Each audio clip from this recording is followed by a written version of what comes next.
Hello दोस्तों, आदर्श study ज्ञान में आप लोग का स्वागत है।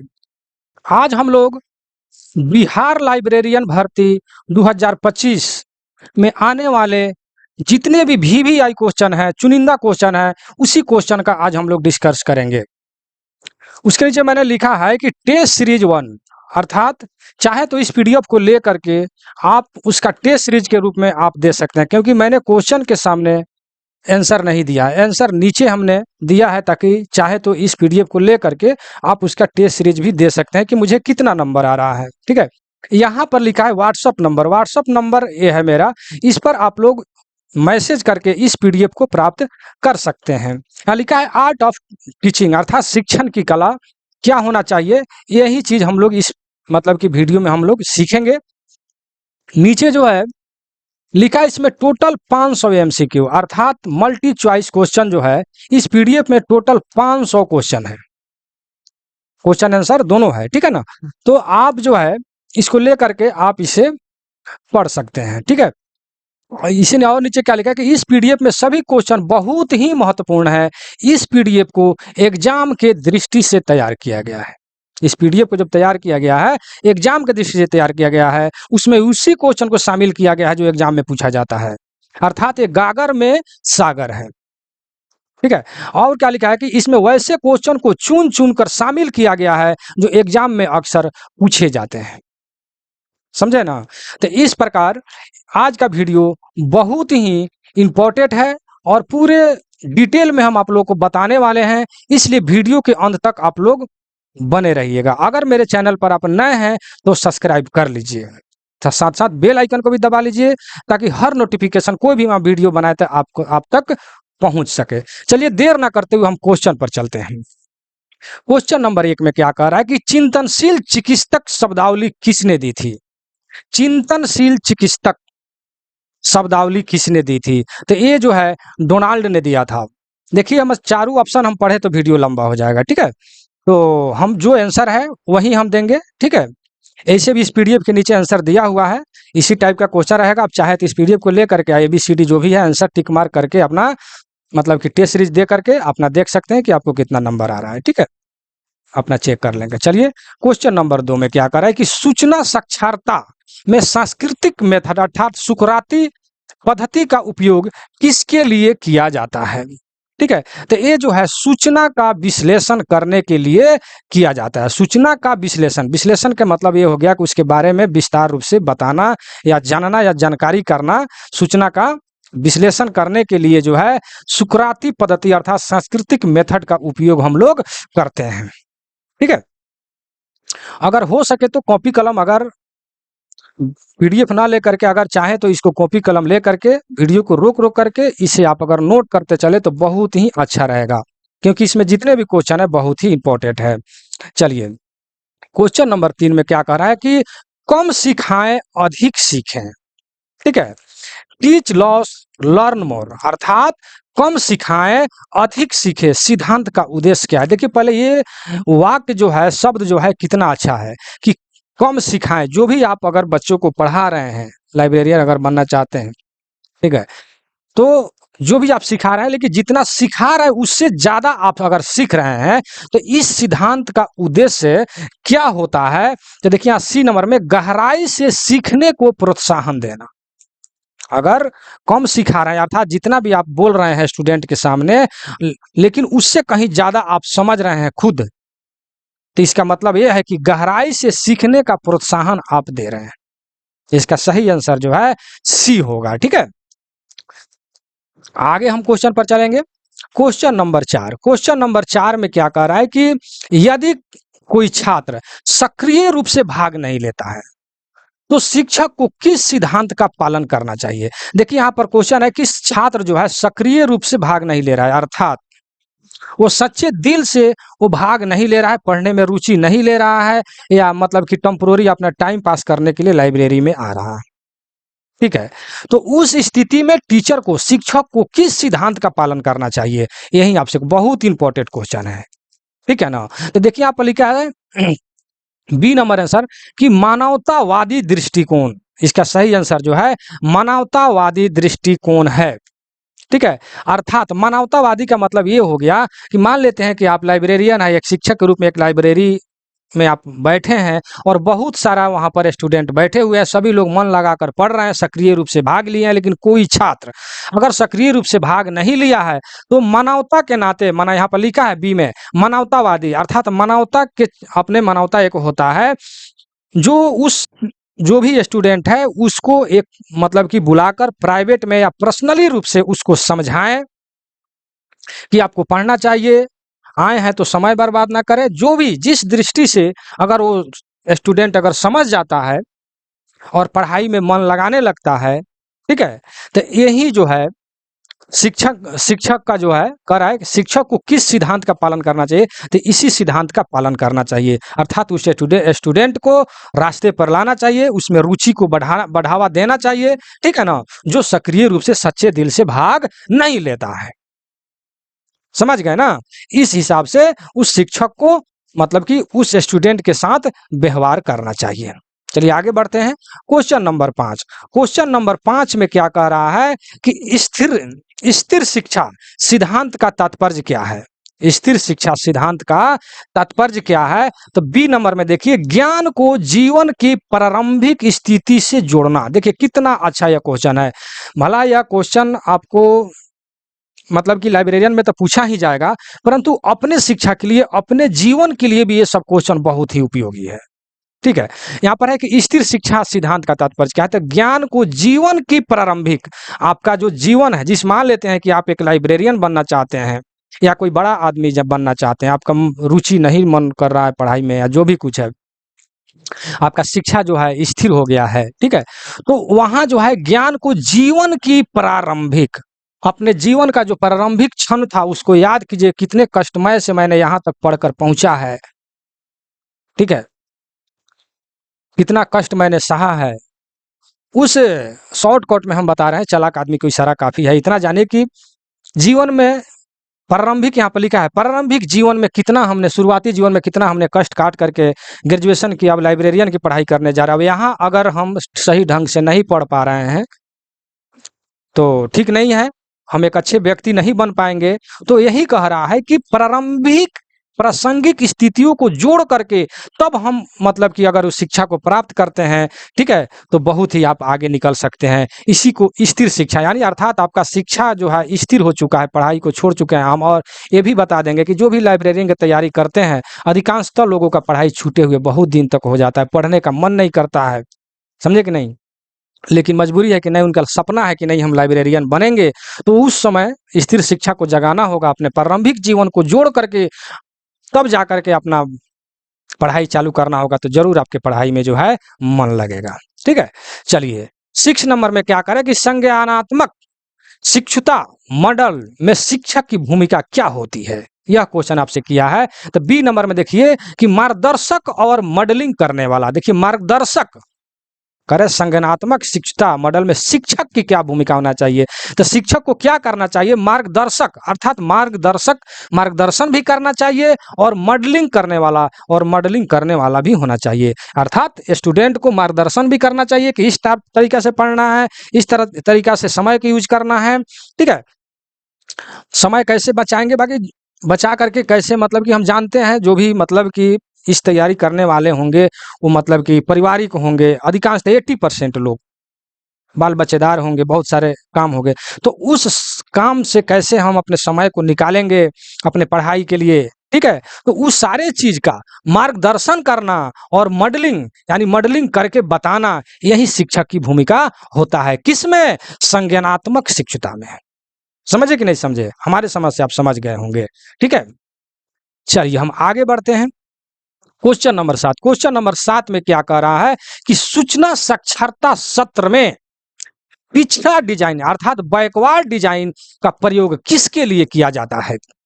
सूचना साक्षरता सत्र में बैकवर्ड डिजाइन अर्थात पिछड़ा डिजाइन का प्रयोग किसके लिए किया जाता है? तो सी नंबर में देखिए, अंतिम अधिगम लक्ष्य से शुरू कर योजना बनाना। अंतिम अधिगम लक्ष्य से शुरू कर योजना बनाना, समझने का प्रयास कीजिए, ठीक है। पिछड़ा डिजाइन, ठीक है, बैकवर्ड डिजाइन अर्थात अगर पिछड़ गए हैं पढ़ाई में, आपको मतलब कि समझ में नहीं आ रहा है, सारे स्टूडेंट आपके दोस्त आगे निकल गए हैं, तो उसके प्रयोग के लिए क्या किया जाता है? तो लिखा है आंसर में कि अंतिम अधिगम लक्ष्य से शुरू कर, जहां तक आपने अंतिम रूप से, जहां तक आपको मतलब कि मालूम है, ज्ञान है, शिक्षित है, जहां तक वहां से लक्ष्य से फिर से शुरू कर योजना बनाना। योजना बनाइए कि हम किस तरह मतलब कि अपने पढ़ाई को पूरा करेंगे, एक लाइब्रेरियन बनेंगे, या जिस जो भी आपके पढ़ाई से संबंधित जो समस्या आ रहा है, और उस हिसाब से हम योजना बनाएंगे, एक योजना तैयार करेंगे कि हम किस तरीका से उस लक्ष्य तक हम पहुंच सकते हैं, जो हमारे जो भी बाधा है उस बाधा से हम छुटकारा पाए। ठीक है, इस पर मैं एक लाइन यही कहूंगा कि जब तक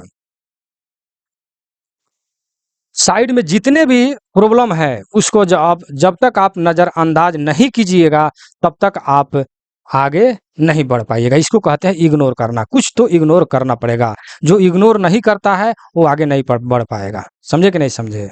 ठीक है ना? अगर गुलाब के फूल भी तोड़ना है तो सारे कांटों से बचते हुए उस फूल को हम लोग तोड़ते हैं, अर्थात उस कांटों से बचते हुए, तब जा करके, अर्थात जो भी बाधा है उससे मतलब कि छुटकारा पा करके अपने लक्ष्य को प्राप्त करें। अर्थात आपके आंसर में दे रहा है कि अधिगम अंतिम अधिगम लक्ष्य से शुरू करके अपना योजना बनाइए। उस सब सारे चीज को आप इग्नोर करके थोड़ा दिन के लिए है आप अपना तैयारी कीजिए, अपने लक्ष्य को प्राप्त कीजिए। 8 नंबर में कह रहा है कि सिखाकर सीखना विधि में छात्र क्या करते हैं। बहुत इंपॉर्टेंट क्वेश्चन है, मैं इस पर BM लिख देता हूं, अर्थात बोर्ड मॉडल क्वेश्चन।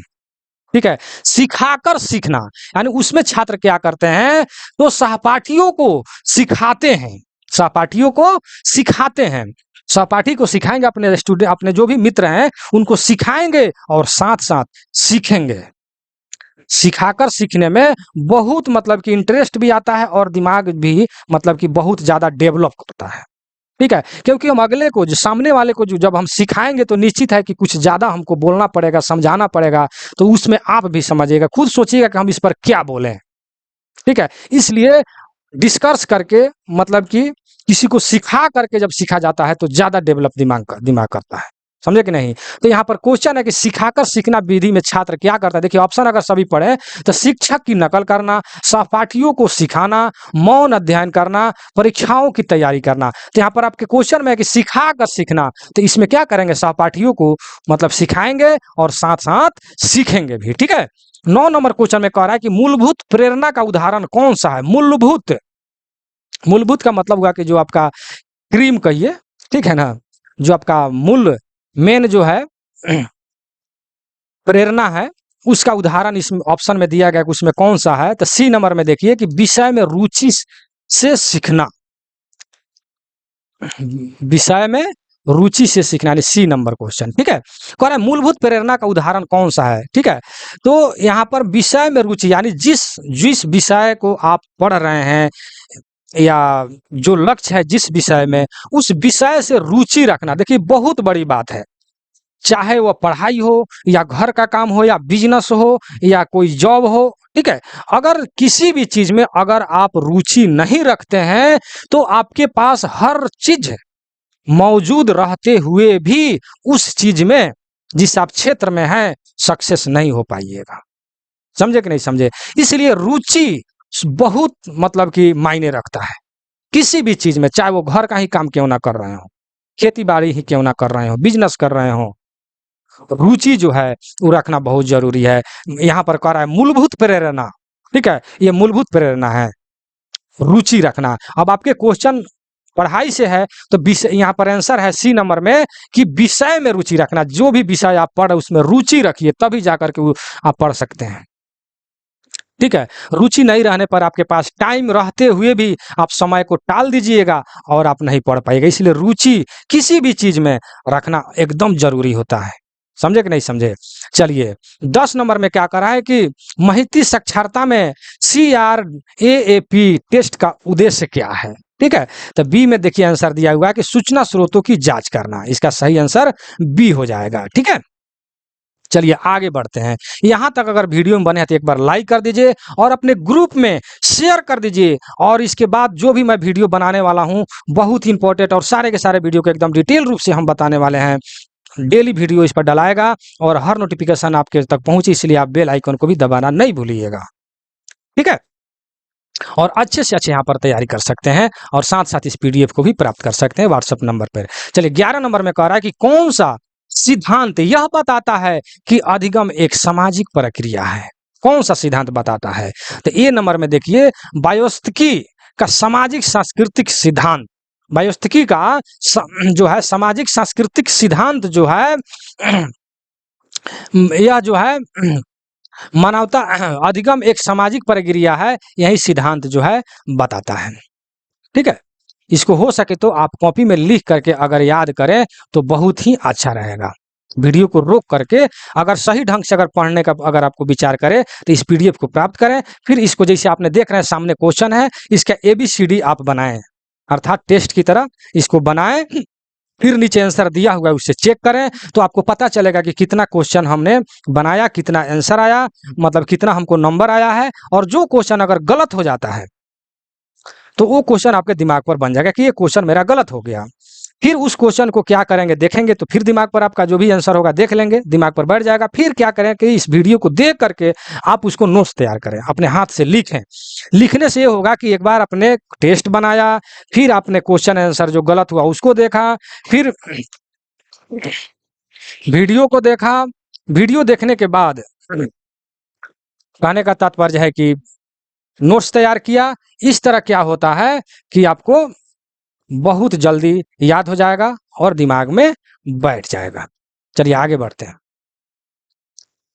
चलिए 13 नंबर क्वेश्चन, नहीं ये तो हम लोग 11 नंबर पढ़ लिए, 12 नंबर इसी में फोन भी आ जाता है ना, इसलिए मैंने फ्लाइट मोड कर दिया इसको। चलिए 12 नंबर क्वेश्चन में हम लोग डिस्कस करेंगे। करेक्ट, लाइब्रेरियन आदि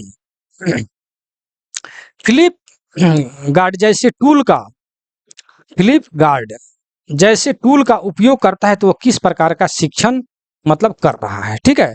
तो ये जो है डिजिटल सहभागिता आधारित शिक्षण वो जो है प्राप्त कर रहा है, ठीक है। 13 नंबर में कह रहा है कि अगर छात्र समूह में समस्या का हल कर रहे हैं और शिक्षक जो है मार्गदर्शन दे रहा है तो कौन सा विधि है? बहुत अच्छा क्वेश्चन है, ठीक है। इस तरीका का अगर पढ़ाई हो तो समझिए तो इससे अच्छा तो कुछ हो ही नहीं सकता है। देखिए क्या कह रहा है कि अगर छात्र समूह में अर्थात ग्रुप में अपने समस्या का हल कर रहे हैं, ग्रुप में, ठीक है ना, ग्रुप में जो है अपने समस्या का 10 लड़का 15 लड़का का एक ग्रुप बनाया है, उसमें अपने समस्या का समाधान कर रहे हैं, हल कर रहे हैं। और इससे अच्छी बात है कि यहाँ पर कह रहा है कि शिक्षक जो है मार्गदर्शन दे रहा है, तो विधि कौन सा विधि कहलाएगा? तो सी नंबर में देखिए, रहस्यमय आधारित अधिनियम अधिगम, रहस्यमय आधारित अधिगम, ठीक है। ये बहुत इंपॉर्टेंट क्वेश्चन है, याद रखिएगा। मैं BM लिख देता हूं, बोर्ड मॉडल, ठीक है। समस्या आधारित अधिगम, समस्या आधारित, यहां पर है समस्या आधारित अधिगम, ठीक है ना। तो क्या करें, अगर छात्र समूह में समस्या का हल कर रहे हैं तो वहां पर क्या हो रहा है कि अपने समस्या जो भी है उस आधार पर हम लोग जो भी ग्रुप बनाए हैं 5-10 लड़के का, उस मतलब समस्या को हम लोग वहां पर हल कर रहे हैं, ठीक है। और शिक्षक जो है, टीचर जो है मार्गदर्शन भी दे रहा है। तो ये जो है समस्या आधारित अधिगम, यह जो है विधि है, ठीक है ना। बहुत इंपॉर्टेंट क्वेश्चन है, आप इसे जरूर कॉपी में नोट कीजिएगा। चलिए आगे बढ़ते हैं। 14 नंबर क्वेश्चन में कह रहा है कि कनेक्टिविज्म में किस प्रकार की अधिगम दृष्टिकोण है? कनेक्टिविज्म जो है किस प्रकार का मतलब कि अधिगम दृष्टिकोण है, ठीक है। तो इसका सही आंसर देखिए यहाँ पर बी में है कि नेटवर्क डिजिटल शिक्षण सिद्धांत, नेटवर्क डिजिटल शिक्षण सिद्धांत। फिर से एक बार क्वेश्चन को पढ़ लीजिए कि कनेक्टिविज्म में किस प्रकार की अधिगम दृष्टिकोण है। आपके अगर क्वेश्चन में एग्जाम हॉल में कनेक्टिविज्म अगर आ जाता है तो ध्यान रखिएगा कि नेटवर्क डिजिटल जो है इसी का बढ़ावा देने के लिए मतलब दृष्टिकोण है, समझे कि नहीं समझे? तो इसको जो है आप कॉपी में नोट करेंगे। आगे बढ़ते हैं। क्वेश्चन नंबर 15, क्वेश्चन नंबर 15 में क्या करें कि जब शिक्षक वीडियो इंफोग्राफिक्स इंटरैक्टिव क्विज का मिश्रण का उपयोग करता है तो वह किस प्रकार की पद्धति है? यह किस प्रकार की पद्धति है? तो यहाँ पर देखिए बहुसंदेशी दृष्टिकोण। बहु बहु माने अधिक, बहुत सारे, ठीक है, बहु माने अनेक, बहुत अधिक, मतलब ठीक है ना। तो वैसा दृष्टिकोण जो है रखते हैं शिक्षक, यही जो है यही मतलब पद्धति यहाँ पर कह रहा है। शिक्षक अगर वीडियो के द्वारा, इन्फोग्राफिक्स के द्वारा, इंटरेक्टिव क्विज के द्वारा, इस सभी का मिश्रण करके अगर वो पढ़ा रहे हैं, बता रहे हैं आपको शिक्षक जो है, तो कौन सा पद्धति होगा? तो यह बहुसंवेदी, बहु माने बहुत सारा, संवेदी, संवेदी मतलब कि आपको सोचने की मतलब की क्षमता जो होता है, संवेदनशील, ठीक है, इस टाइप से अगर दृष्टिकोण करके आपको पढ़ा रहे हैं तो बहुत ही अच्छा तरीका है, ठीक है।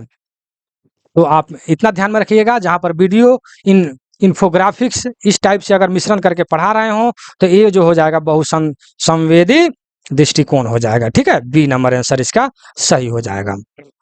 चलिए 16 नंबर क्वेश्चन में देखिए, 16 नंबर में क्या करें, शिक्षण में वेट टाइम यानी इस प्रतीक्षा समय का लाभ क्या होता है? वेट टाइम का बहुत इंपॉर्टेंट क्वेश्चन है। तो बी नंबर में छात्र को सोचने का अवसर देना। मान लेते हैं कोई टीचर क्वेश्चन कर रहा है किसी छात्र से, ठीक है, छात्र से क्वेश्चन कर रहा है, तो वहां पर वेट टाइम अर्थात कुछ क्षण के लिए समय दिया जाता है कि सही आंसर इसका आप बताइए, ठीक है।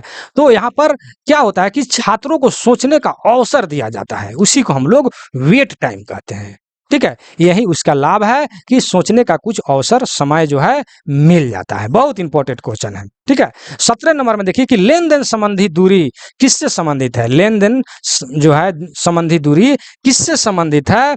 तो बी नंबर में देखिए कि ऑनलाइन शिक्षा में संप्रेषण दूरी, ठीक है। ऑनलाइन शिक्षा में संप्रेषण दूरी यानी ऑनलाइन रहेगा तो दूर से भी आप शिक्षा ग्रहण कर सकते हैं, लेन देन वाला में, ठीक है। चलिए 18 नंबर में क्या कह रहा है कि 18 नंबर में स्कैफोल्डिंग, स्कैफोल्डिंग की प्रक्रिया में कौन सी बात प्रमुख होती है? स्कैफोल्डिंग में कौन सा बात जो है क्या बोलते हैं प्रमुख होता है, यह क्वेश्चन आपसे कर रहा है। तो बी नंबर में देखिए कि छात्रों को स्वयं प्रयास करने देना सहायता के साथ, छात्रों को स्वयं प्रयास करने देना सहायता के साथ, ठीक है। स्कैफोल्डिंग जो है इसमें कौन सा प्रमुख होता है कि छात्र जो भी पढ़ रहे हैं उसको स्वयं प्रयास करने देना, ठीक है ना, सहायता के साथ। अर्थात आप टीचर जो भी होगा उसमें, जैसे आप लाइब्रेरियन बनना चाहते हैं तो आप उसमें सहायता करेंगे और छात्र को स्वयं मतलब कि प्रयास करने का अवसर उसको देंगे कि वो स्वयं प्रयास करे। देखिए कोई भी चीज सेल्फ जो होता है, स्वयं जो प्रयास जो किया जाता है उससे जो आपको शिक्षा जो ग्रहण में करते हैं या मतलब लाभ होता है वो जो है बहुत टिकाऊ होता है, वो जल्दी दिमाग से नहीं उतरता है। दूसरे किसी के सुन करके बताने से जो शिक्षा प्राप्त होगा, जो स्वयं की जो शिक्षा प्राप्त होगा उसमें बहुत अंतर हो जाता है। तो स्वयं करे, छात्रों को स्वयं प्रयास करने देना, इससे टीचर को यह पता चलता है कि बच्चा क्या सोच रहा है, कहाँ तक सोच पा रहा है या कहाँ तक बना पा रहा है, ठीक है। यही जो है स्कैफोल्डिंग का मतलब की प्रक्रिया है, ठीक है, ठीक है। चलिए आगे बढ़ते हैं। 19 नंबर क्वेश्चन में क्या करें, पुस्तकालय में यदि शिक्षक छात्रों को सत्र में क्या लिखा है, मेंटीमीटर, मेंटीमीटर जैसे उपकरण से उत्तर देता है तो यह कैसा शिक्षण है? मेंटीमीटर से, मेंटीमीटर से मतलब कि जैसे उपकरण, उपकरण है, मेंटीमीटर क्या है, एक उपकरण है, वस्तु है, ठीक है, उपकरण है, टूल्स कहिए, उपकरण है, तो उससे अगर उत्तर दे रहा है तो यह किस प्रकार का शिक्षण है, यह क्वेश्चन आपसे कर रहा है। तो बी नंबर में देखिए कह रहा है इंटरेक्टिव और तकनीक समर्थित, ठीक है। मेंटीमीटर से अगर शिक्षक कोई शिक्षा दे रहा है तो कौन सा शिक्षण होगा? तो इंटरेक्टिव और टेक्निकल, टेक्निकल जो है समर्थित होगा, ठीक है। चलिए 20 नंबर में क्या कह रहा है कि एंड्रागोजी एंड पेंडागोजी, एंड्रागोजी एंड पेंड्रागोजी में मुख्य अंतर क्या है? बहुत इंपॉर्टेंट क्वेश्चन है, ठीक है। तो सी नंबर में देखिए कह रहा है वयस्क माने जुआ और बाल शिक्षण की रणनीति। एंड्रागोजी और पेंड्रागोजी में यही अंतर है कि वयस्क, वयस्क माने जो जुआ छात्र हैं और जो बाल छात्र हैं वो दोनों के बीच में रणनीति बनाना, कि हम वयस्क जो है ज्यादा सोचने की जिसके पास क्षमता है, जो वयस्क स्टूडेंट है, जुआ छात्र है, उस छात्र और जो बाल शिक्षक है, जो छोटे जो शिक्षक है उम्र वाले, वो दोनों के बीच में हम क्या रणनीति बनाएंगे, किस प्रकार हम पढ़ाएंगे या किस प्रकार हम उसको समझा पाएंगे, यही चीज जो है एंड्रागोजी और पेंड्रागोजी जो है कहलाता है। समझ गए ना? तो वयस्क और बाल शिक्षण की रणनीति जो है बना करके बताना, समझाना, पढ़ाना, यही जो है एंड्रागोजी और पेंड्रागोजी है। ठीक है, चलिए आगे बढ़ते हैं। इस टाइप से आप पढ़ाई कीजिए कि एकदम वीडियो देखते में ही याद हो जाए और एक भी क्वेश्चन आपके एग्जाम हॉल में मिस ना करे। ठीक है, 21 नंबर में देखिए, कह रहा है संज्ञानात्मक लचीलापन सिद्धांत किस संदर्भ में लागू होता है। ठीक है, संज्ञानात्मक लचीलापन सिद्धांत जो है किस संदर्भ में जो है लागू होता है। तो सी नंबर में देखिए कि जटिल और अनिश्चित ज्ञान डोमेन में। देखिए, संज्ञानात्मक और लचीलापन सिद्धांत जो है कह रहा है कि जटिल, जो कठिन है, और अनिश्चित, जो अनिश्चित है, उसमें अगर ज्ञान अर्जित करते हैं तो उसी को संज्ञानात्मक लचीलापन सिद्धांत कहा जाता है। जो जटिल हो, कठिन हो, अनिश्चित, यानी बहुत मतलब कि भंडार हो, समुद्र हो, जिसका कोई निश्चित ना हो, उसमें अगर आप ज्ञान अर्जित करते हैं, उसी को संज्ञानात्मक लचीलापन सिद्धांत मतलब लागू होता है। ठीक है, उसी संदर्भ में लागू होता है। 22 नंबर में क्या कह रहा है कि शिक्षक का सहानुभूति पूर्ण सुनना विद्यार्थियों में क्या विकसित करता है। बहुत इंपॉर्टेंट क्वेश्चन है आपका 22 नंबर क्वेश्चन। ठीक है, देखिए, कोई भी अगर टीचर पढ़ा रहा है या कोई भी व्यक्ति आपसे किसी भी प्रकार का कोई भी अगर बात बोल रहा है, कह रहा है, तो सहानुभूति पूर्ण सुनना ये बहुत बड़ी बात होता है। अगर सहानुभूति पूर्ण अगर सुन रहे हैं उसको, ठीक है, तो उससे क्या होता है, आपका विश्वास बढ़ता है, समझ बढ़ता है। लेकिन अगर टीचर पढ़ा रहे हैं, आपका दिमाग इधर उधर है, कहीं अदर जगह दिमाग है, या आसपास के जो भी आपके छात्र, स्टूडेंट, दोस्त लोग जो हैं इधर उधर आप कर रहे हैं, तो वहां पर जो है आपका नहीं विश्वास बढ़ेगा, नहीं समझ बढ़ेगा। इसीलिए कोई भी बात अगर कोई बता रहा है या टीचर पढ़ा रहे हैं, तो ध्यान पूर्वक उसको सुनने से आपका विश्वास बढ़ता है और समझ बढ़ता है। इसीलिए सहानुभूतिपूर्ण सुनना विद्यार्थियों में क्या विकसित करता है, तो विश्वास बढ़ाता है और समझ बढ़ाता है।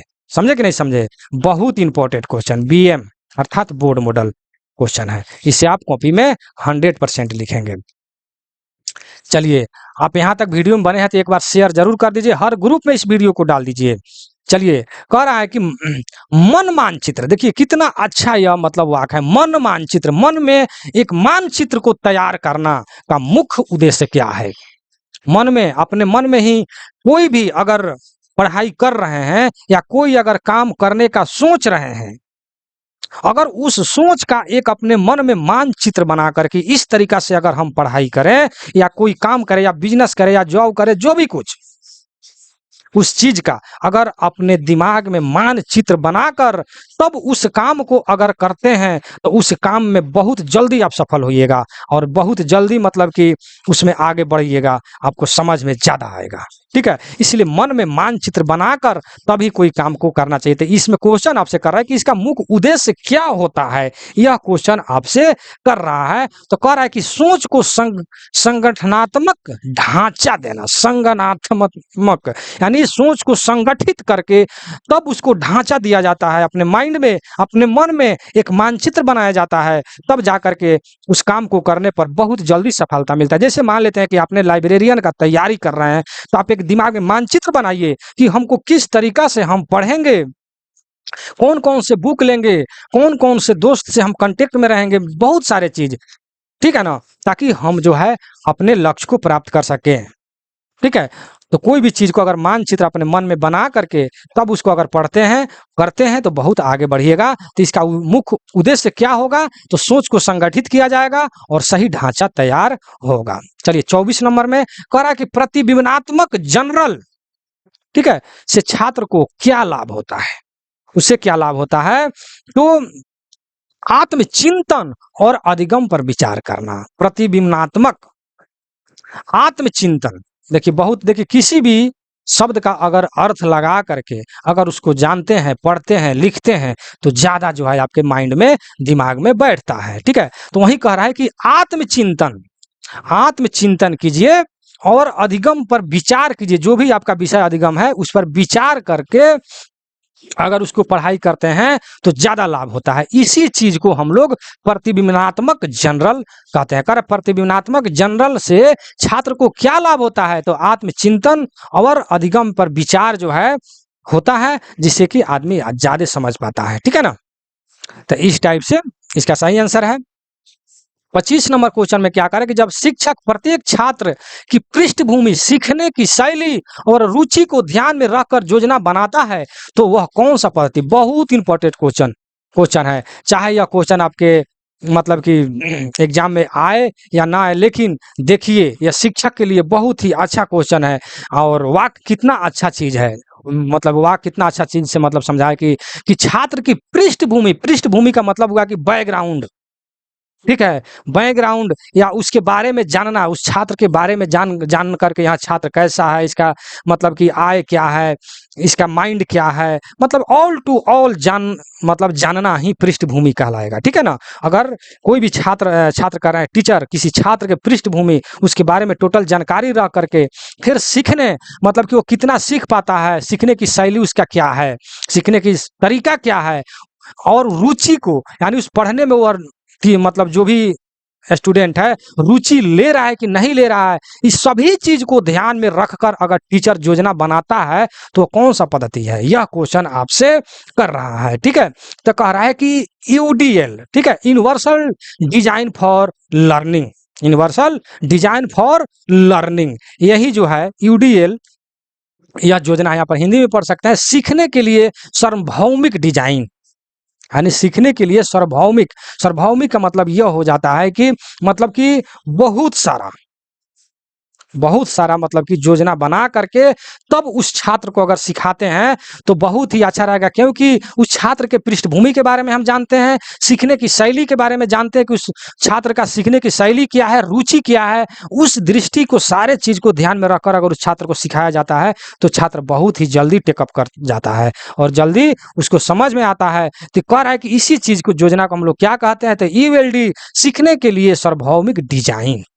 ठीक है, 26 नंबर क्वेश्चन में क्या कह रहा है कि मेटा कॉग्निशन का मतलब क्या होता है? ठीक है, यानी 26 नंबर क्वेश्चन में, तो इसका सही आंसर भी है सीखने के बारे में सोचने की क्षमता। देखिए बहुत अच्छी बात है, कोई भी अगर आप चीज सीख रहे हैं, यहाँ पर बी नंबर में देखिए, सीखने के बारे में सोचने की क्षमता, अगर कोई भी अगर चीज सीख रहे हैं या पढ़ रहे हैं या कोई काम भी अगर कोई सीख रहे हैं या मतलब बिजनेस के बारे में या अपने जॉब के बारे में, किसी भी चीज का अगर सीख रहे हैं और उसके बारे में अगर आपको सोचने की क्षमता अगर नहीं है तो नहीं सीख पाइएगा, उस चीज को आप नहीं कर पाइएगा। इसलिए सोचने की क्षमता पहले आपको होना चाहिए। अब उस पर आप सोच ही नहीं रहे हैं, डायरेक्ट जो है किसी काम को अगर करते हैं तो वो काम सफल नहीं होगा। इसीलिए सीखने के बारे में सोचने का भी क्षमता होना चाहिए। ठीक है, उसी को जो है हम लोग मेटा कॉग्निशन कहा जाता है, मेटा कॉग्निशन। ठीक है, तो इसे आप कॉपी में लिख करके याद करें।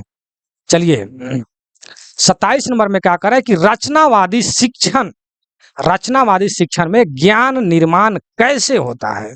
रचनावादी, देखिए यहाँ पर शब्द ही कर रहा है रचनावादी, किसी भी चीज को अगर रचना करके तब उसको शिक्षा अगर ग्रहण कर रहे हैं तो वह कैसा, मतलब वो ज्ञान का निर्माण कर रहा है कि वह कैसा होता है, यह क्वेश्चन आपसे कर रहा है। तो छात्र द्वारा अनुभवों के आधार पर, छात्र का अनुभव क्या है उस आधार पर यह क्वेश्चन टीचर के लिए किया गया है। अगर टीचर जो है रचनावादी शिक्षण अगर दे रहा है तो कैसे देगा? तो छात्र द्वारा अनुभव के आधार पर, यानी वो छात्र किस प्रकार का अनुभव कर रहा है, किस प्रकार का रुचि रख रहा है, सीखने का शैली क्या है, वो सभी चीजें, यानी एक शब्द में कहें तो अनुभव, किस प्रकार का अनुभव कर रहा है, उस आधार पर अगर रचना करके तब अगर वो टीचर उस छात्र को सिखाता है तो मतलब कि ज्यादा वो टेकअप करेगा, जल्दी आगे बढ़ेगा। तो रचनावादी शिक्षण में निर्माण कैसे होता है? तो छात्रों को मतलब कि अनुभवों के आधार पर। ठीक है, चलिए 28 नंबर में क्या करें कि ब्लूम का संशोधित वर्गीकरण का उच्चतम स्तर क्या है। ठीक है, तो इसका सही आंसर डी है, बनाएं। अर्थात कोई भी चीज बना करके, ठीक है, क्रिएट करके, यहाँ पर दिया हुआ है क्रिएट करके, कोई भी टीचर है क्रिएट करके बना करके तब जा करके मतलब कि उस छात्र को सिखाए तो अच्छा रहेगा। यही चीज ब्लूम का संशोधित वर्गीकरण है, बना करके तब उसको सिखाना। चलिए 29 नंबर में क्या कह रहा है क्वेश्चन में कि लाइब्रेरियन द्वारा छात्रों को पुस्तक ढूंढने की प्रक्रिया मार्गदर्शन देना किससे दर्शाता है। बहुत इंपॉर्टेंट क्वेश्चन है कि लाइब्रेरियन द्वारा, जो लाइब्रेरियन है छात्रों को पुस्तक ढूंढने की प्रक्रिया में मार्गदर्शन दे रहा है, तो ये सब क्या है, यह एक सुविधा है। क्या है, बी नंबर में देखिए, एक सुविधा है। जैसे मान लेते हैं कि कोई भी छात्र अगर किसी लाइब्रेरी में जा रहा है पढ़ाई करने के लिए और उसको पुस्तक ढूंढने में ही शाम हो जाता है, बहुत ज़्यादा समय लगता है, तो उसका समय बर्बाद होता है। लेकिन लाइब्रेरियन अगर उस छात्र को पुस्तक ढूंढने में सहायता करते हैं कि यह पुस्तक इस जगह पर रखा हुआ है और जल्दी वो बुक मिल जाता है और उस छात्र अपना पढ़ाई चालू कर देता है, तो छात्र के लिए वो क्या है, वह सुविधा है।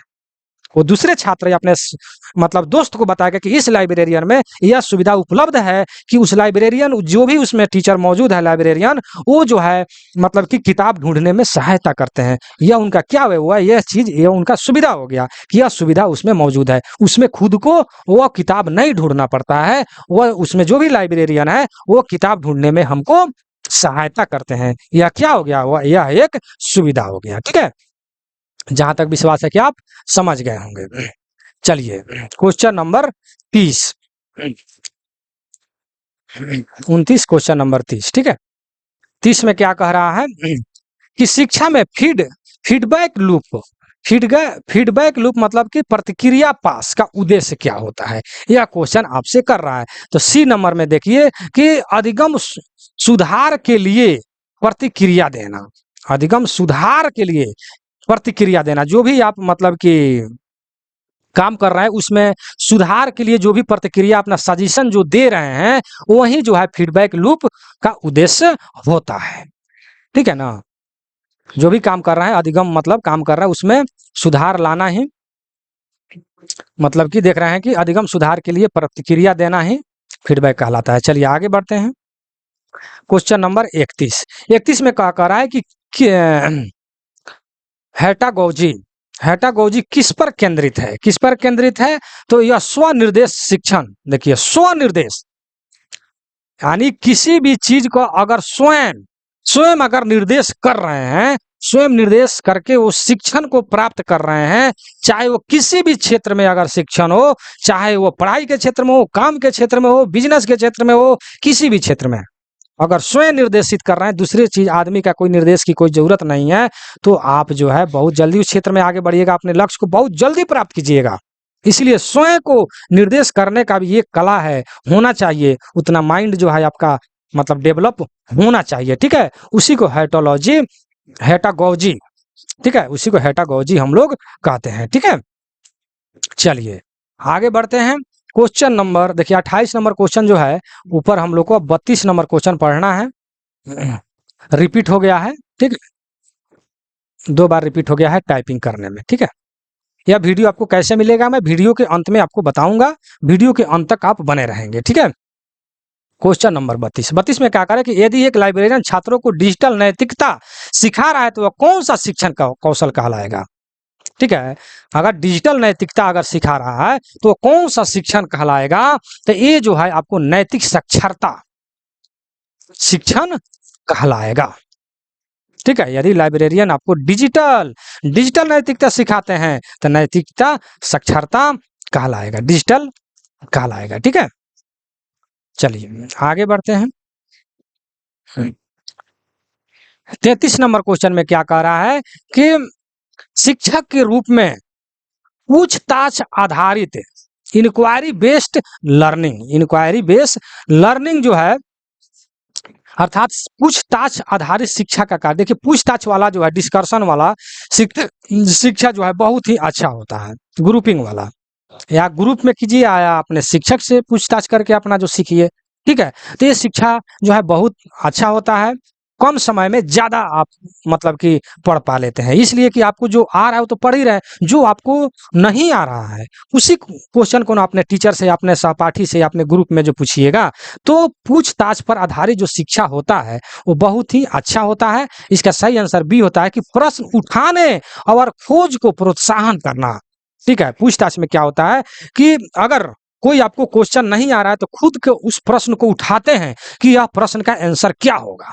जो भी आपके टीचर सामने बैठे हैं या ग्रुप में है, जो आपके सहपाठी हैं, दोस्त हैं, शायद अगर टीचर नहीं है और ग्रुप में है तो वहाँ के जो भी सहपाठी आपका दोस्त है, शायद उसमें से कोई दोस्त आप उस क्वेश्चन का आंसर जानते हो, वो बता देते हैं और बहुत आसानी से आपको उस क्वेश्चन का आंसर मिल जाता है। या टीचर अगर सामने हैं, लाइब्रेरियन अगर सामने हैं, उससे अगर क्वेश्चन करते हैं तो बहुत जल्दी आपका दिमाग में वो क्वेश्चन बैठ जाता है और समय की बर्बादी नहीं होता है। ठीक है, तो होता क्या है, आंसर क्या है कि प्रश्न को उठाने और खोजने की प्रोत्साहन। अगर किसी को नहीं आता है तो उस क्वेश्चन को खोजा जाता है और 10-5 आदमी जो भी ग्रुप में है उसको खोजते हैं, खोज करके बहुत जल्दी, आप 10 आदमी हैं, अगर आपको हर आदमी को अगर 1 मिनट समय लगता है और क्वेश्चन का आंसर अगर खोज लेते हैं, अगर आप अकेला ढूंढते हैं तो आपको 10 मिनट समय लगेगा।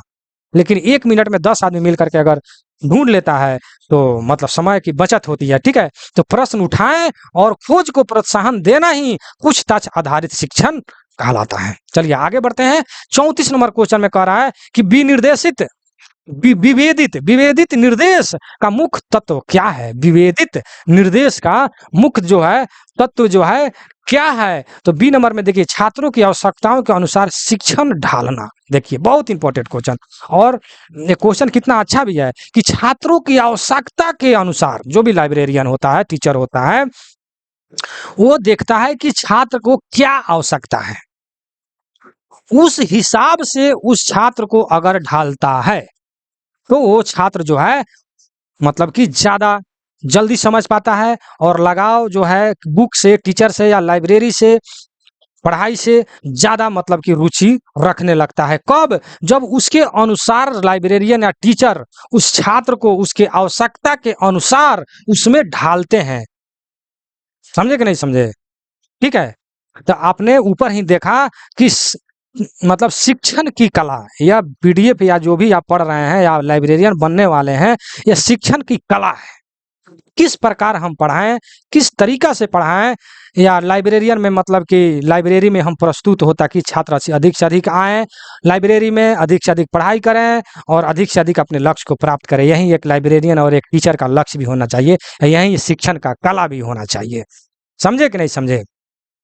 चलिए आगे बढ़ते हैं। क्वेश्चन नंबर 35 में क्या करा कि रचनात्मक मूल्यांकन का सही उदाहरण क्या है? रचनात्मक मूल्यांकन का सही जो है उदाहरण क्या है? तो सी नंबर में देखिए, कक्षा में त्वरित डिजाइन, त्वरित डिजाइन या क्विज भी कह सकते हैं। ठीक है, क्विज, त्वरित मतलब, त्वरित का मतलब हुआ कि एक जगह से दूसरी जगह। ठीक है, रचनात्मक, रचना कीजिए, ठीक है, मूल्यांकन कीजिए। इसका सही उदाहरण जो है त्वरित मतलब एक जगह से दूसरी जगह, मान ली ग्रुपिंग बना करके जो भी स्टूडेंट अपना शिक्षा ग्रहण कर रहे हैं, आप बुक लेकर के उसमें त्वरित क्विज कराएं। क्विज का मतलब समझ ही रहे हैं ना, 4 ऑप्शन दें और उसमें आपने पूछें कि इस क्वेश्चन का 4 ऑप्शन है, इसका सही आंसर क्या होगा, इस टाइप से क्विज कराएं। ठीक है, त्वरित, यही जो है रचनात्मक मूल्यांकन का सही जो है उदाहरण है। आगे बढ़ते हैं।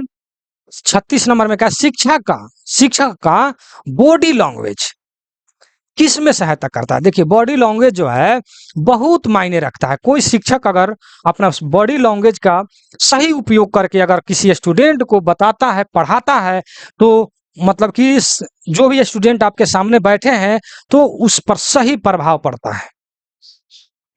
और सही बॉडी लैंग्वेज होने से जो भी आपके सामने जो भी स्टूडेंट बैठे हैं उसका ध्यान आकर्षित होता है टीचर पर।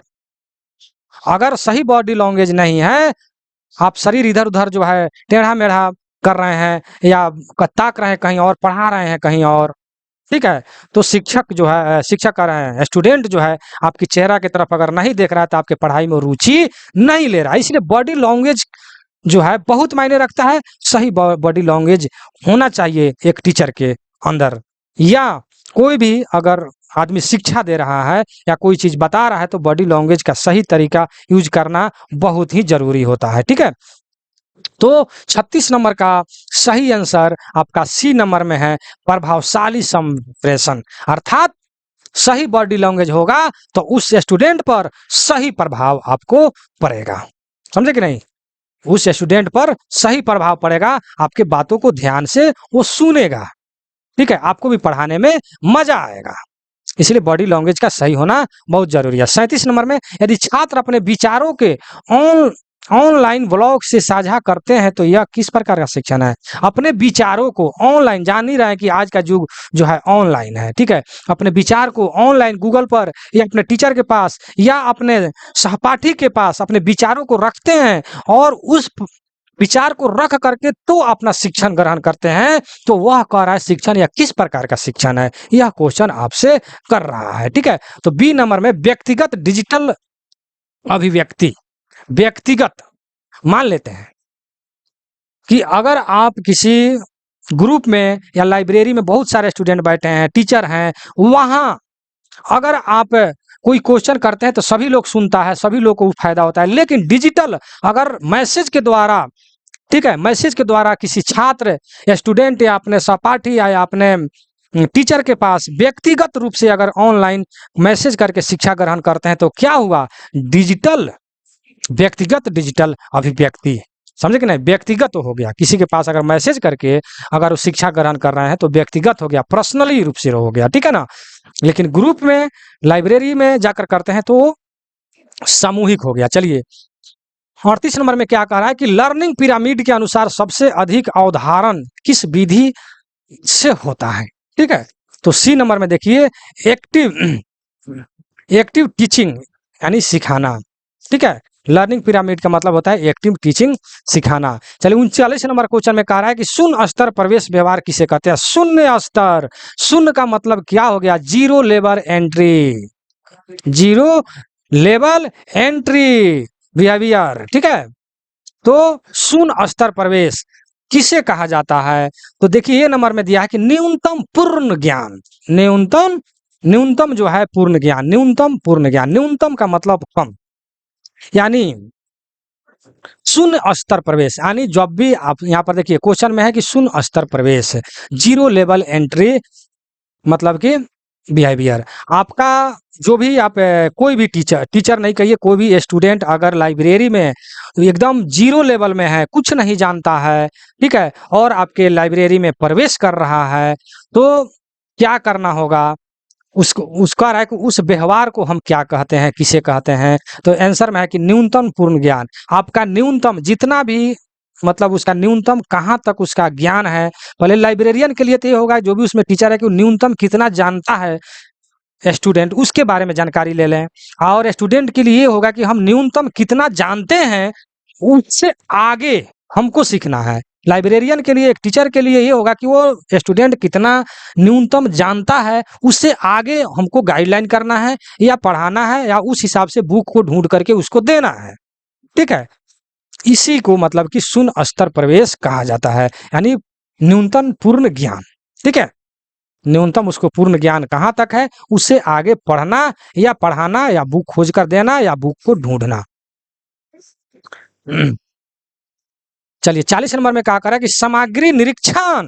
सामग्री, सामग्री का मतलब वस्तु, कंटेंट, ठीक है?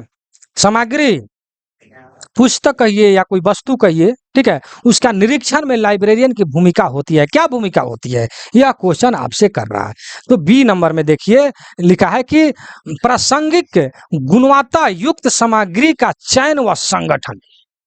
प्रासंगिक गुणवत्ता युक्त, ठीक है, सामग्री निरीक्षण मतलब कि आप अगर पुस्तकालय को ही उदाहरण अगर लेते हैं तो आपके पुस्तकालय में कौन कौन से सामग्री, मतलब कौन कौन से बुक है, उसका जो है हम निरीक्षण करेंगे, ठीक है? निरीक्षण करके हम ये देखेंगे कि उसमें प्रासंगिक और गुणवत्ता युक्त कौन सा बुक है, यानी सामग्री है, उसका चयन करेंगे, फिर उसका हम संगठित करेंगे, यानी इकट्ठा हम करेंगे कि हमको यह चीज का जरूरी है। मतलब स्टूडेंट यह का सोचेगा कि हमको यह चीज का जरूरी है, ये बुक मतलब फलाने फलाना बुक मुझे जरूरी है, उस सबको जो है चयन करेंगे। यहीं पर दिया है कि सामग्री निरीक्षण, उसका निरीक्षण करेंगे और उस बुक को निकाल करके लाएंगे, संगठित करेंगे, तब हम उसको पढ़ेंगे। एक लाइब्रेरियन के लिए, शिक्षक के लिए उस मतलब के स्टूडेंट के मन की बात जान करके, निरीक्षण करके, तब उस पूरे मतलब बाकी जो भी स्टूडेंट जिसके लायक है, उस लायक मतलब कि एक टीचर को जानकर, लाइब्रेरियन को जानकर उस हिसाब से उसके सामने बुक को प्रस्तुत करें। ठीक है, यही जो है मतलब कि सामग्री निरीक्षण का मतलब होता है, भूमिका होता है। ठीक है, प्रासंगिक गुणवत्ता युक्त जो गुण उसको चाहिए स्टूडेंट को, उस हिसाब से चयन करके, संगठित करके उसके सामने प्रस्तुत करना। चलिए 41 नंबर में रचनात्मक प्रतिक्रिया का मतलब क्या होता है, ये क्वेश्चन ऊपर भी आपको मिला था। ठीक है, तो सकारात्मक सुधार हेतु सुझाव देना, सकारात्मक, ये ना कि नकारात्मक। ठीक है ना, सकारात्मक। चलिए थोड़ा सा ऊपर कर लेते हैं। रचनात्मक प्रतिक्रिया का मतलब ये होता है कि सकारात्मक, जो भी सकारात्मक, जो सकारात्मक का मतलब ये हो गया कि पॉजिटिव।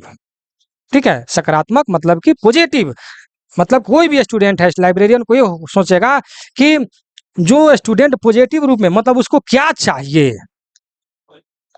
उसके सोच में क्या सुधार हम ला सकते हैं, उस सबको सुझाव देना ही रचनात्मक प्रतिक्रिया का मतलब है।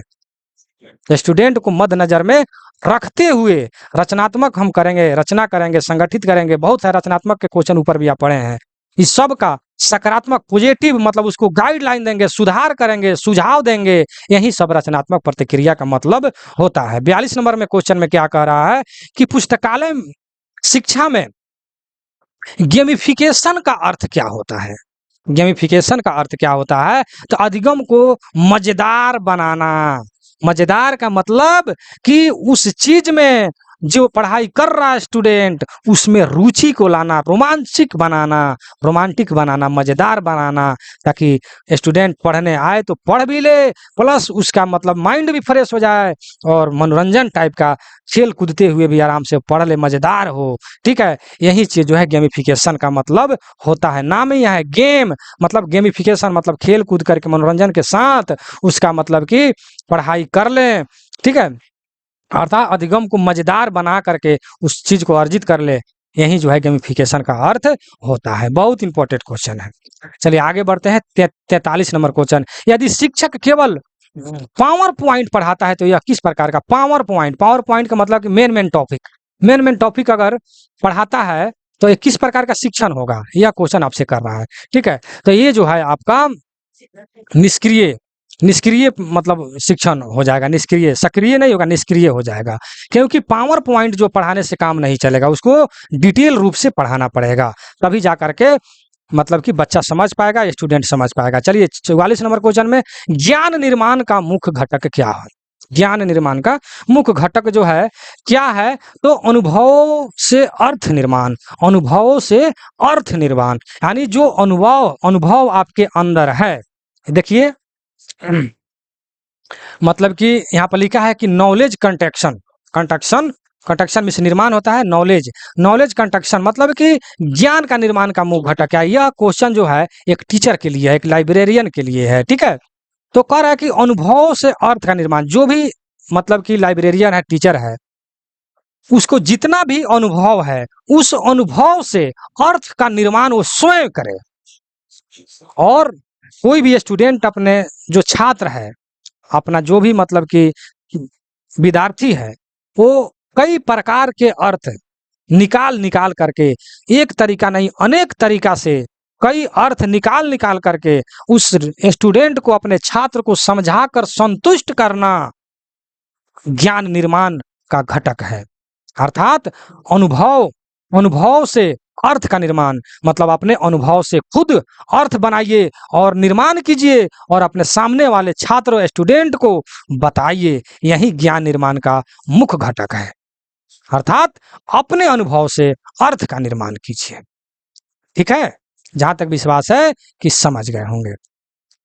45 नंबर में कह रहा है कि शिक्षक एक सुविधाकर्ता के रूप में का तात्पर्य क्या। शिक्षक तो एक सुविधाकर्ता के रूप में तो होता ही है, क्योंकि हर एक चीज का वह सुविधा करता है, यानी सुविधा देता है आपको। मतलब कि जैसे कि लाइब्रेरियन के बारे में अगर कहें तो आपको मतलब कि किताब ढूंढ कर देता है, आपको गाइडलाइन करता है, बैठने की कला सिखाता है, पढ़ने की कला सिखाता है, हर तरह से वो सुविधाकर्ता के रूप में ही तो काम करता है। ठीक है, तो सभी सुविधाकर्ता के रूप का तात्पर्य क्या है, यह क्वेश्चन आपसे कर रहा है। तो सी नंबर में देखिए, सीखने का वातावरण बनाना। ठीक है, सुविधाकर्ता का मतलब ये हो गया कि सीखने का वातावरण, यानी सीखने का माहौल वहां बनाइए। ठीक है, ताकि अधिक से अधिक छात्र या स्टूडेंट मतलब कि जो भी परीक्षार्थी जो हैं वो आपके आ करके लाइब्रेरियन में सीखें, रुचि लें। ठीक है, इसलिए वहां पर आपको सीखने का वातावरण बनाना होगा। ठीक है, माहौल बनाना होगा, यही शिक्षक का सुविधाकर्ता के रूप में होता है, यही इसका तात्पर्य है। चलिए आगे बढ़ते हैं। 46 नंबर क्वेश्चन में कहा करा है कि लाइब्रेरियन द्वारा छात्र के अधिगम लक्ष्यों को समझकर सामग्री उपलब्ध कराना दर्शाता है। क्या दर्शाता है? तो निर्देशात्मक समर्थन। ठीक है, लाइब्रेरियन द्वारा छात्र के अधिगम लक्ष्यों को समझकर, छात्रों के अधिगम लक्ष्यों को समझकर सामग्री उपलब्ध कराना क्या दर्शाता है? तो निर्देशात्मक समर्थन। निर्देशात्मक समर्थन यानी निर्देश दे करके समर्थन करना जो है, यही जो है दर्शाता है, निर्देश दे करके समर्थन करना। चलिए 47 नंबर कराए कि साझा कराए थिंक पर शेयर, यानी साझा जोड़ी के बारे में विचार करें, रणनीति का मुख्य उद्देश्य क्या है? साझा जोड़ी के बारे में विचार करें, यानी साझा जोड़ी। ठीक है, तो देखिए बी नंबर में विचारों को साझाकरण, यानी साझा जोड़ी। जोड़ी का मतलब ये हो जाता है कि बाकी 2 आदमी, 4 आदमी, 5 आदमी मिल करके एक दूसरे से मतलब क्वेश्चन को साझा कीजिए, जोड़ी बना करके विचार कीजिए। ठीक है, इस रणनीति का उद्देश्य क्या होता है? तो विचारों को साझाकरण, यानी विचार को साझा करते हैं, इससे ज़्यादा आपका ज्ञान अर्जित होता है, जल्दी दिमाग में बैठता है, समय की बचत होता है। इसीलिए आपको हर मतलब कि पढ़ाई का क्वेश्चन है या कोई भी अगर समस्या हो, साझा करके तब अगर उसको मतलब पढ़ते हैं तो बहुत ही अच्छा रहेगा। चलिए आगे बढ़ते हैं। क्वेश्चन नंबर 48 में क्या करें कि डिजिटल फुटप्रिंट से आप क्या समझते हैं? डिजिटल फुटप्रिंट से क्या समझते हैं? तो 48 नंबर में है कि ऑनलाइन गतिविधियों को रिकॉर्ड। डिजिटल फुटप्रिंट जो है, इससे आप क्या समझते हैं? तो ऑनलाइन गतिविधियों का रिकॉर्ड, ऑनलाइन जो भी गतिविधि हो रहा है उसका रिकॉर्ड करना। मतलब कि रिकॉर्ड का मतलब होता है कि इस तरह भी कह सकते हैं कि उसको याद रखना। ठीक है, या रिकॉर्ड कर लेना, यही डिजिटल फुटप्रिंट का मतलब होता है। ठीक है, 49 नंबर में है कि अवधारणा मानचित्र किसका उदाहरण है? अवधारणा अवधारणा मानचित्र जो है किसका उदाहरण है? तो विजुअल अधिगम तकनीक का। विजुअल विजुअल का मतलब होता है कि मतलब कि अपने हाथ से, ठीक है, अधिगम तकनीक अपने हाथ से करके देखना, यही जो है विजुअल का मतलब होता है। अवधारणा मानचित्र का उदाहरण जो है विजुअल, मतलब अपने हाथ से उस चीज को करके, पढ़ के, देख करके मतलब करना, ज्ञान अर्जित करना, या ये सब जो है अवधारणा मानचित्र का तकनीक है। ठीक है, चलिए 50 नंबर क्वेश्चन में देखिए, 50 नंबर में क्या कह रहा है कि पलटी कक्षा का फायदा क्या होता है? ठीक है, तो विद्यार्थियों कक्षा में सक्रिय होते हैं। ठीक है, तो चलिए 50 को क्वेश्चन हमने यहाँ आपसे आपके सामने रखा है। देखिए यह जो है उस जो भी आपने पीडीएफ जो देखा उसका 50 क्वेश्चन का नीचे आंसर ABCD देखिए यहाँ पर दिया गया है। मैंने आंसर नीचे इसलिए मैंने दिया है कि चाहिएगा तो आप कॉपी पर जो है, कॉपी पर 1 2 3 4 का इस तरह करके, ए मान ले 2 का आंसर डी है, इसका आंसर बी है, इसका आंसर सी है, इस तरह आप बनाइए, फिर उसको चेक करेंगे। अगर आपने किस प्रकार हम टेस्ट देंगे उस वो देखिए। तो मान लेते 1 नंबर आपका ए आंसर दिया है, सही आंसर उससे मिला है तो सही है, तो सही कर दीजिए। बी का आंसर अगर डी आपने बनाया है, आंसर अगर सी है तो यहाँ पर काट दीजिए, यहाँ पर काट करके सी दे दीजिए। बी आपका आंसर सही है तो सही मार दीजिए। 4 नंबर का सी आपने दिया है, आपका आंसर इसका बी है तो यहाँ पर बी लिख दीजिए, इसको काट दीजिए। ठीक है, तो इस टाइप से आप बनाएं या फिर देखें कि हमको कितना नंबर आ रहा है। ठीक है, उस तरीका से देख करके तो आप मतलब कि देखिए यहाँ पर जो आंसर दिया है इस आंसर से चेक कर लेंगे, और चेक करके तो आप देख लेंगे कि हमको कितना आंसर आ रहा है। इससे पढ़ने का शैली अच्छा है, तरीका अच्छा है। ठीक है, तो मैं अपने वीडियो को यहीं समाप्त करूंगा। अगले वीडियो में देखिए टेस्ट सीरीज 2 का हम डिस्कस करेंगे। टेस्ट सीरीज 1 जो है यहाँ पर आपका क्लियर होता है, ठीक है। यहाँ पर टेस्ट सीरीज 2 जो है अगले वीडियो में आपको हम बनाएंगे। और आपको वीडियो कैसा लगा जरूर कमेंट सेक्शन में आप लिखिएगा, ठीक है, ताकि हम देख करके उससे फिर हम आगे की वीडियो बना सकें, ठीक है। अगर मेरे चैनल पर नए हैं तो आप लाइक शेयर जरूर कर दीजिएगा, अपने दोस्तों के बीच में 100% शेयर कर दीजिए और सब्सक्राइब कर लीजिए अगर आप नए हों तो, ठीक है।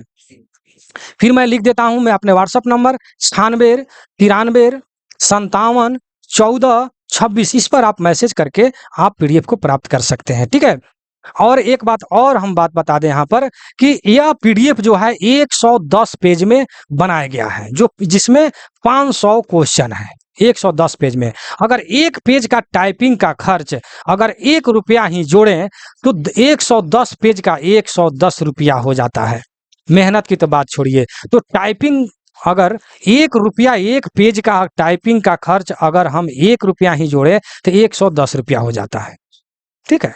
तो आप जो है इस पीडीएफ को मात्र 100 रुपया, मेरे व्हाट्सएप नंबर ही गूगल पे फोन पे का नंबर है, उस पर आप मैसेज कर मतलब कि पे करके और शॉर्ट स्क्रीन भेज करके आप इस पीडीएफ को प्राप्त कर सकते हैं मात्र 100 रुपया में।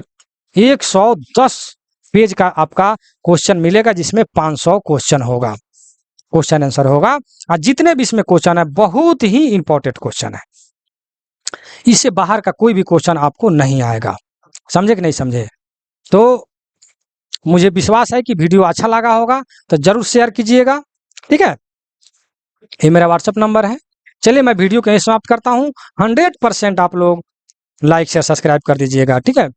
और इस व्हाट्सएप को मैसेज करेंगे, इस पर जो फोटो लगा है उसको भी पढ़ेंगे आप, उससे अगर आप जुड़े हो तो उसे भी आप मैसेज करेंगे। चलिए अपने वीडियो को यहीं समाप्त करता हूँ। जय हिंद, जय